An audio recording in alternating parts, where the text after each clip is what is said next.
आम इंतखाबात के इल्तिवा के लिए सेनेट में एक और करारदाद जमा करा दी गई। आजाद सेनेटर हिदायतुल्लाह की करारदाद में मौक़िफ़ ये अपनाया गया कि उम्मीदवारों पर हमले हो रहे हैं। सिक्योरिटी खदशात की बिना पर इंतखाबात 3 माह आगे बढ़ाए जाएं। 5 जनवरी को इंतखाबात के इल्तिवा से मुतालिक सेनेटर दिलावर की पेश करदा करारदाद मंजूर की गई थी।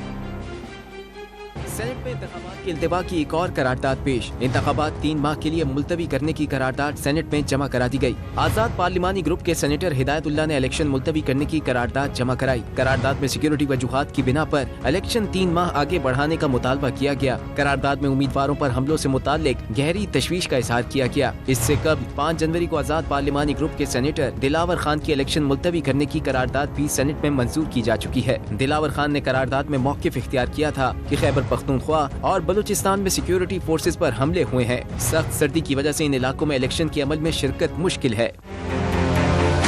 Now let me put the resolution before the House. Those who are in favor of the resolution may say aye. Those against the resolution may say no. Let me put it again.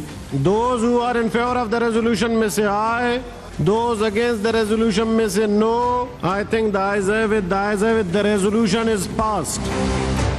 गुज़िश्ता रोज तहरीक इंसाफ, पीपल्स पार्टी और जमात इस्लामी ने इंतखाबात के बरवक्त इनेकाद के लिए senate का इजलास तलब करने का मुतालबा किया था। सेनेट में जमा कराई गई रिक्विजिशन में मुतालबा किया गया कि मुल्क सियासी बेयकीनी का मुतहम्मिल नहीं हो सकता, इसलिए आइन के तहत आम इंतखाबात 90 दिन के अंदर कराए जाएं।